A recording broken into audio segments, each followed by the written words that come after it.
Welcome to the ZoomInfo Labs podcast. I'm Ben Salzman. And I'm Millie Beetham. Today, we're excited to have Paul Fipps, President of Global Industries and Strategic Growth at ServiceNow. Paul's journey has taken him from the military to Under Armour, and he is now driving innovation and growth for many of the world's most renowned B2C and B2B brands. Paul shares his thoughts on customer-centric go-to-market strategies and how ServiceNow is harnessing AI to drive real value for its customers. Recorded live in Seattle. Let's get into it.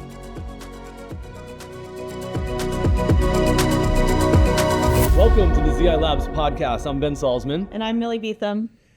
We're your hosts for today. We are thrilled to have on Paul Fipps, the President of Global Industries and Strategic Growth at ServiceNow. How are you doing? Doing fantastic. Great to see you guys. Welcome to ServiceNow here in Kirkland. Thank you. Yes, we us. should say we are very happy ServiceNow customers. Solves almost all of my workflow and IT needs at ZoomInfo. And thank you for being an awesome partner of ours. Yeah, for sure. Well, we got to go from almost all to all. Yeah, it's a good point. It's probably all. It's really been helpful for us. And we really appreciate you having you as a customer. Excited to chat all things ServiceNow, go to market, your career, your story. But maybe as we sort of warm up here, just give us a quick intro if you could. Yeah, like you said, my name is Paul Fipps, so I lead Global Industries and Strategic Growth here at ServiceNow, and that means, I lead our strategic accounts. So that's our global top 250 customers here. I also lead our customer success organization, so all of our professional services and also our success organization is part of that, and renewals.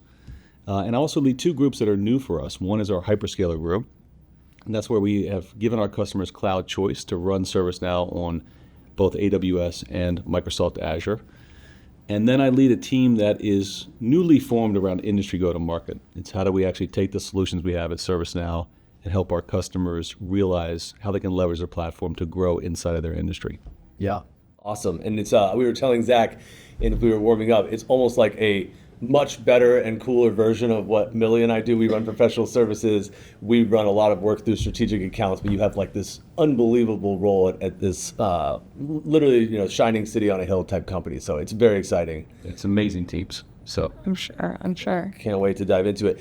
Talk about your journey. How did you get started in this world of enterprise sales and enterprise software?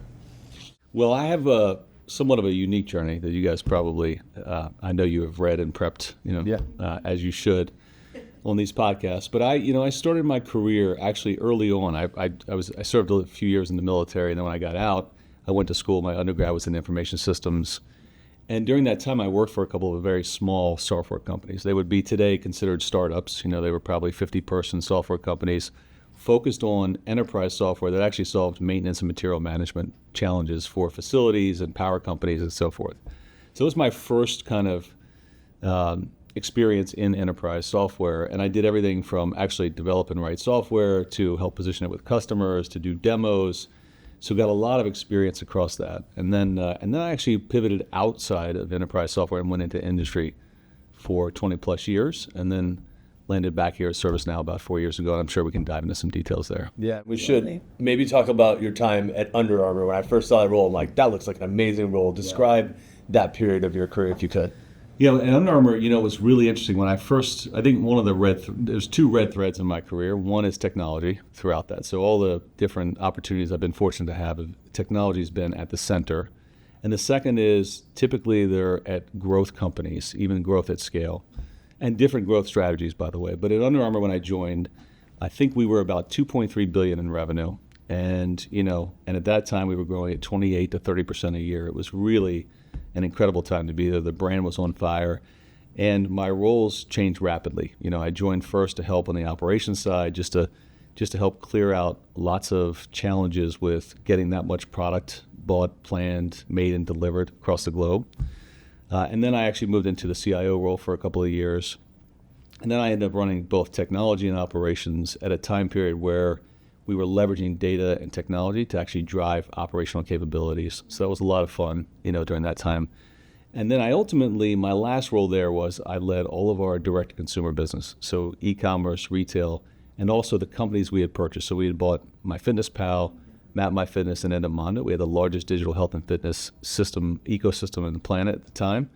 And so I had the fortune to lead teams that were across all of those different areas, but all oriented on focusing on the customer, delivering value for the customer, at a great brand. Wow, incredible. I can only imagine how different the B2C versus the B2B sort of context is. Are you willing to talk a bit about that? Yeah, I mean, look, I think there's a lot more similarities than there are. There's differences for sure, right? B2C, in that case, there's millions of consumers, across the globe that are engaging with that brand, both digitally, but also physically in retail and ultimately, wearing and using the product.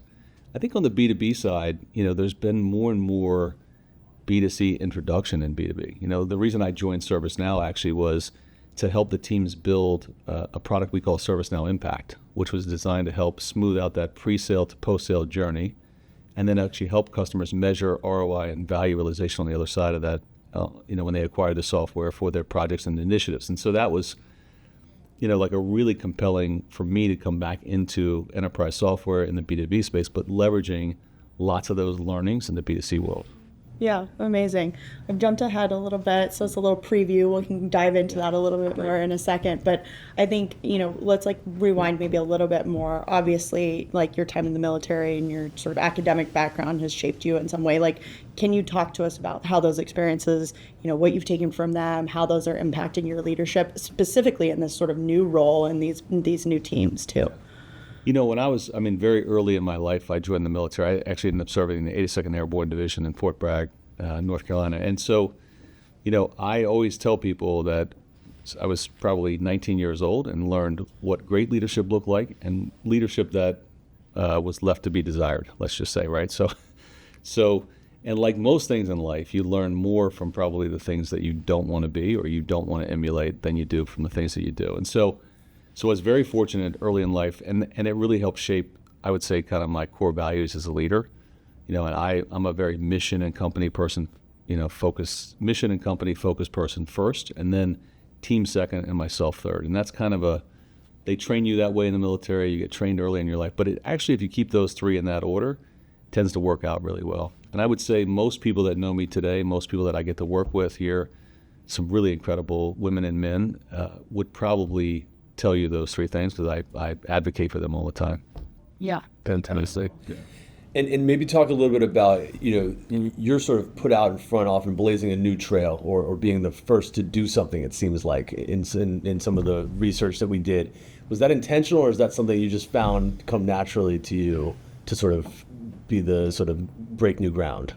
I think as professionals, as leaders, you figure out, kind of where your strengths are. And for me, it's always been, I used to talk a lot actually at Under Armour to the interns, and it's, at the time getting, the internship program was very tight. There was only a few people could get in, lots of applicants. And one of the things I would say to them is, don't make this be the highlight of your career. It's great that you got here, but how do you actually leverage this opportunity to go do something that's the next phase in your life and your career that's more transformative, And I've kind of taken that advice to my own, for my own self, and I tend to run towards things that require a high degree of change, lots of collaboration, and a lot of unknown, a heavy dose of risk, although I would say calculated risk, So I really enjoy leadership. I enjoy leading through some, uncertainty with fantastic teams of people who can do amazing things. Mm-hmm. So. Wow. That's just, it's incredible. And the fact that you know that about yourself and have known it for so long and then made a very incredible career out of that is something I don't think we've talked to anyone who's been that intentional around that being a sort of core pillar, right? That's a career in and of itself, right? Forget the function. Totally. We want to pivot, I think, a little bit into sort of go-to-market strategy and how you think about actually going to market. Obviously, you have, this sort of transformative opportunity right now with how you're thinking about these sort of strategic customers for ServiceNow, thinking about industries in a new way. I want to talk about a bit about your previous experiences sort of at Under Armour in B2C, and let's kind of come back to how is some of that potentially driving where you're going to take ServiceNow in this sort of global industries role.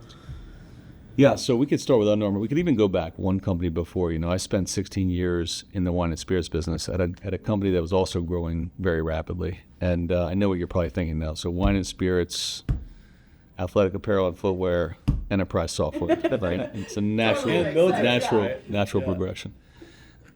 But in that business, the way that we grew there was through M&A. And so during that time, we had some of the most iconic brands in the world. I mean, you think about Jack Daniel's and Grey Goose and Johnny Walker and Tito's. Diageo or something?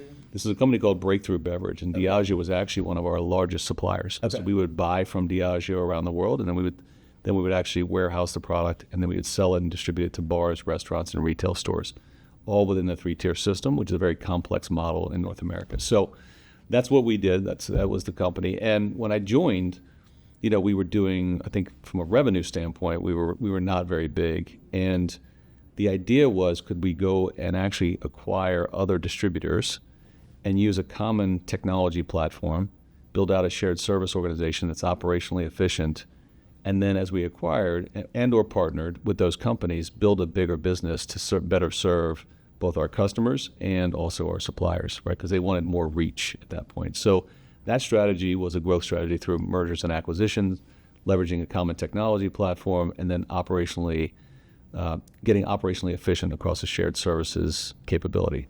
So I ended up leading most of that change and then ultimately most of that organization. And through that, actually, interestingly enough, I became the chairperson of the America SAP User Group Board of Directors. And so you say, well, what is that? How did that happen? Well, SAP was the ERP platform, so we were heavy into leveraging that technology for that strategy. I became a board member of ASUG and then ultimately the chairman. And what I learned was how strong that community was and how much you could learn from other companies, either in your same industry or outside of it, how you could leverage the technology to either grow your business, save money, and or mitigate your risk, which is really only 3 reasons why you invest in software in the first place, right? So that was a really interesting learning for me. I also, along that journey, got to know Bill McDermott very well because Bill was the newly appointed CEO of SAP at the time, and Bill is a customer-first CEO, and so he wanted to get closer to customers, and so we spent a lot of time doing that together. I share that with you because ultimately Bill was on the board of Under Armour, and we had dinner one night, and he said, listen, you got to go meet Kevin Plank, who's the founder and CEO at Under Armour. I knew a lot of the executives there. I didn't know Kevin at the time. And so as I came to Under Armour, I pulled through a lot of that learning around how to leverage technology to drive growth. And so some of the stories I told you before kind of were all about, that's why I joined Under Armour, and Bill was on the board there. So a lot of learnings there around go-to-market, both in the Under Armour side, in the Breakthrough Beverage side, and now certainly in ServiceNow. And you're helping me connect the dots around this is how it all came together. It's how you met Bill, how you got on the board of MyFitnessPal. Okay. Yeah, absolutely. Love it. I mean, do you have, through that, are there sort of like core principles that you now take from all of that and go, okay, that is how I approach go-to-market strategy, and that's how I'm going to do that here at ServiceNow? I think the first core principle of any go-to-market strategy has to be around the customer. It has to be really rooted in deeply understanding customer needs. And I feel fortunate in my career. By the way, all that career progression happens. Some of that's luck, right? I mean, we all have a little bit of luck in our career. A lot of that is having great mentors, like Bill I mentioned, but others as well. And a lot of that, and most importantly, is having amazing teams, right, that you actually get to work with who actually deliver those results. But the red thread there in terms of how you think about a go-to-market strategy is always the customer. And in Under Armour's case, the consumer. In Breakthrough's case, it was actually those bars, restaurants, and retail stores. Many of them were small business owners, and so they depended upon the business. In the Under Armour story, it was athletes, who had a competitive mindset and actually wanted to drive and push themselves from a performance standpoint. So how do you actually engage with them to actually give them products that make them better? And at ServiceNow, it's no different. At ServiceNow, we have a segmentation strategy around customers. We think about them based on where they are in the journey, whether it's business transformation, digital transformation, and certainly now with generative AI, helping customers understand that. But I think the first principle is understanding the customer needs deeply before the tech, before any sales process, before any products, understanding their needs. I think the second part of that then is surrounding them with resources that help them understand and maybe actually open their eyes in some cases, or create new opportunities in their mind about what the art of the possible is, so that then you can leverage whatever solutions you have, whatever capabilities you have to help them drive success is a really important part of that process. Yeah. Red threads, art of the possible. He's really speaking our language I was here. gonna This say, is I right was up like, our alley. Paul, we get it. This is like literally how we think about it. It's incredible. very Talk to similar. us. Our CEO had the pleasure of speaking with Frank Slootman a few weeks back, and one of the takeaways, he sent out the notes to the whole company. He said all the money's made up market, right? It's like in these top 5,000 accounts. I mean, you're clearly focused on that. Maybe go a step further up market. What are sort of some of the core principles or the things that companies have to get right to nail that sort of like top 5,000 accounts motion? Yeah, I mean, here at ServiceNow, I think top 5,000 would be a huge list. I think here at ServiceNow, we focus on the top 250. And in our segmentation strategy, we've been very clear about this in public. I think about 2 years ago at our Financial Analyst Day, Gina, who's our amazing CFO, kind of laid out the strategy around our segmentation and the need to grow the top of that pyramid, faster than the rest of ServiceNow. And there's a couple of reasons behind that I'll get into. But essentially, when you actually get it right for those large, iconic brands inside those industries, then, like any other industry, there's a lot of companies who want to follow their success and learn from them, right? Because they're actually pioneers, they're huge, they have massive reach. And so from a ServiceNow standpoint, we think about the top 250, not just as a financial opportunity, but actually how do we innovate with those customers? How do we actually drive real return on investment for them? And in many cases, in that upmarket segment, you have executives who are taking some pretty big risks, right? They are truly driving business transformation at extraordinary levels. And so at ServiceNow, we believe we have to stay close to them and actually make sure that they have that they are assured that we'll be there when things get difficult. Because when you're driving transformation or any kind of real, I would say real change, it's going to be a difficult process. And so 5,000 would be a lot. 250 is how we think about kind of the marquee business here at ServiceNow and growing that. And then we think about our enterprise customers, which would be kind of more in that line around that segmentation, and then the commercial. And the commercial customers we have are also critically important because they could be the next marquee, right? As they kind of go up market. Yeah, makes sense. And let's maybe jump into AI. We have the pleasure of sort of being the AI people at ZoomInfo. We spend a lot of time with Anthropic and OpenAI and all of our partners there. So it's like changed our lives every day, right? Both from a product and from a go-to-market perspective. Can you talk about both sides of that coin? How has AI changed your thoughts on product strategy and what you're delivering for customers? And then internally, the way that you're leveraging AI to drive go-to-market? Yeah. I mean, on the first side, from a product standpoint, a customer standpoint, we were very early on in launching production level generative AI capabilities. So I'll talk about Gen AI. It's kind of the game changer over the past 12, 14 months. I, like most leaders, think that this is as big as the internet or mobile or anything else, and so it's a huge technology shift. And we were pretty early on, and the reason we were early on is if you go back in our history, we made an acquisition about 2018, 2019 of a company called Element AI based in Montreal, which was 150 of the really, I would say, industry-leading artificial intelligence experts in the world positioned in this one company, and they actually helped us take other, I call it more traditional AI capabilities, whether it was computer vision, machine learning, any of those things, natural language processing, and bring it into the platform. So we were well ahead leveraging artificial intelligence inside the ServiceNow platform. They also gave us, I would say, a head start on the generative AI capabilities because many of them actually had worked with OpenAI and some of the other scientists around Gen AI and large language models earlier in their career. So they started planting the seeds for what this could be inside of ServiceNow before, a lot of this actually, ChatGPT launched at the end of 2022, I guess. Yeah. And so it became a huge, really big shift. So we were able then to, within 1 year of the launch of ChatGPT, launch production level capabilities of generative AI inside the ServiceNow platform for our customers. We actually launched this program in 2023 of this AI Lighthouse program, which is a partnership with Accenture, ServiceNow and NVIDIA. We were very public about it. And it was led by the CEOs of all three companies who said, listen, Gen AI is a CEO level agenda.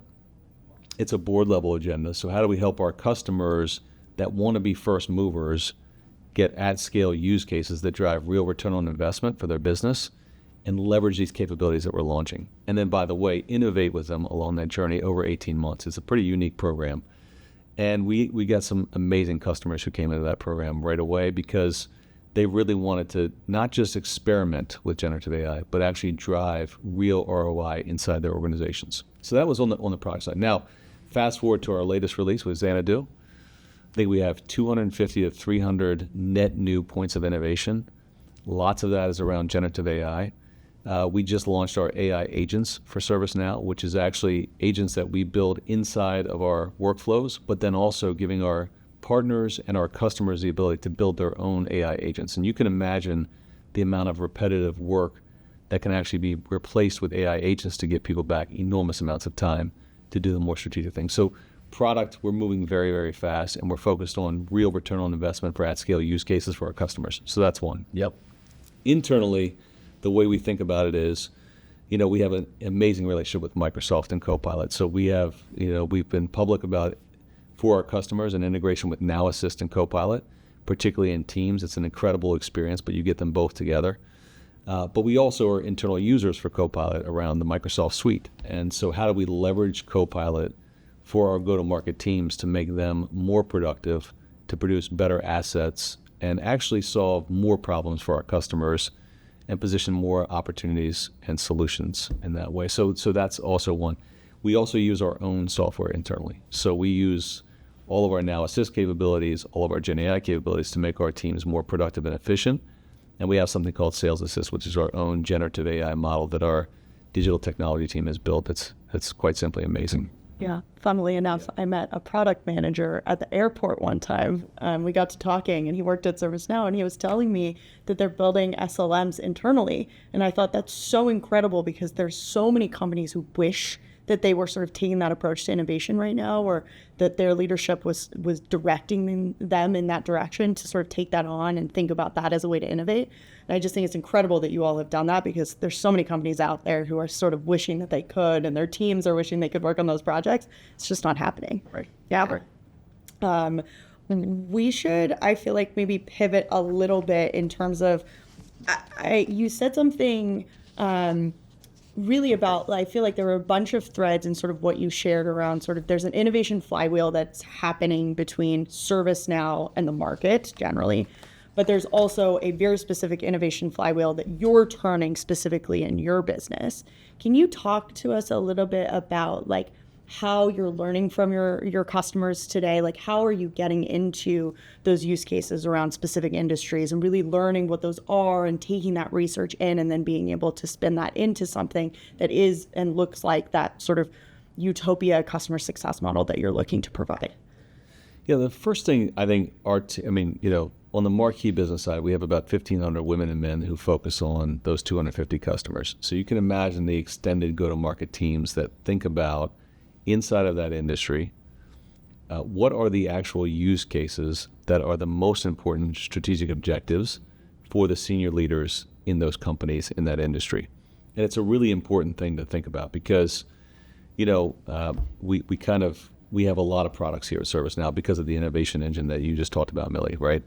But from a customer standpoint, it's how do you actually help them understand here's how you take the solutions and products and put them together to solve your biggest industry-leading challenges. And that could be, operational resilience if you're in a banking. That could be network management if you're in telco. That could be, so it's different things for different industries. And so what we think about is how do we actually first understand deeply the customer's language in their industry with our own experts, but most importantly, working with our customers. And this is what I find, interesting in enterprise software. And I'll make a general statement here. We hire amazing people across the board, and they tend to really try to come up with ideas inside the four walls of the corporation, and how do we position this and how will we do this? But if we turn that around and just say, what if we co-innovate with our customers? What if we actually collaborate with our customers? What if we deeply understand? I always say you'll learn more in a 30-minute meeting with a customer sharing an idea than you will in 3 weeks meeting internally. And it's very real. But, we're all professionals. And so you want to have everything ready, but you can't have that perfection. You have to go out and be willing to say, I'm just sharing this idea with you. What do you think? And get the feedback rapid so you can iterate. And when you iterate with your customers, you're going to solve much bigger challenges, and you're actually going to put yourself in their shoes much faster. So I think when you think about innovation around go-to-market, when you think about all of the talented teams, you have to have an orchestration, because from a customer standpoint, you're busy. And particularly if you're in the C-suite, you have lots going on. So when we do come to you, we want to make sure it's a value add, right, solution, that we are a strategic partner here at ServiceNow, and that we have something that we think will be unique, but we don't have it all figured out. And we really want you to help us iterate and collaborate around that solution. Yeah. Maybe from just like a policy and sort of like where we're going as an industry perspective, how are you all thinking about trying to drive some of that? Like, are you spending time? I mean, I'm sure someone is, but like, how are you all thinking about both internal and external policies? Like, how do you handle all these ambiguities, not just uploading data, but like what's right? Like, how do you define what's right? How do we validate, right? Just give us your general thoughts, if you could, on how to think about some of these policy things. Yeah, I'll tell you what I see from interacting with a lot of customers, and then I'll bring that into, kind of what we're doing here in ServiceNow. I think that one of the challenges with generative AI in particular is customers concerned about their data. And, and there's a lot of compliance challenges that certain industries face. I'll give you an example. I was with the chief technology officer of a very large bank in Europe, and he said, listen, I have a control framework for all the technology I put into the bank that I then report back out to regulators, I think monthly. And he said, and so there is no control framework for generative AI because by its very nature, it's creative. And so if I can't predict the outcomes, how can I have a control framework to report back to the regulators every month? And so it's a real challenge for him to think about what are these models trained on in terms of how he uses it at the bank for the bank's processes, both customer facing but also internal facing. And what technology decisions does he make around which large language models does he use, which ones are embedded in technology, which ones don't have some of the capabilities, the creative capabilities. So he's making all those decisions based on regulatory requirements in the financial services industry. And that's a very real situation for other customers in that industry. So we, as ServiceNow, are thinking about, how do we help him solve that challenge? For example, in our case, we have our own large language models that are only trained on ServiceNow use cases and data. So they're going to be inside of ServiceNow use cases and data. They're not going to be the more expansive LLMs that have all of those things, happening. So those are some of the things that we're doing with customers. I think the next part is around data sovereignty. You see a real trend around countries in Europe, but in other places as well, who are basically saying we want our data to reside here. We want it to be managed by citizens here. We want it to physically sit in data centers here. And so we have to be responsive to those needs as those countries make those decisions. So we're thinking broadly about how do we actually put the capabilities out there so that we can serve those data sovereignty requirements that are ultimately going to feed these artificial intelligence, capabilities. And so we're thinking about that. And then I think the last part is we are very big in terms of responsible AI. And we talk about it internally at ServiceNow. We participate in all the active groups out there that are thinking about responsible AI and how we actually contribute to that, because we think that is actually one of the most important things we could be talking about here at ServiceNow. So what's next for Paul Fipps? Where do you go from here? What else are you sort of looking for in terms of continuing on that red thread? Yeah, I mean, I think for me here at ServiceNow, it's been quite the journey. I started off, I told you guys I started off helping build ServiceNow Impact, and now I'm in this role in the go-to-market organization. I think I have a lot of things to accomplish in this role.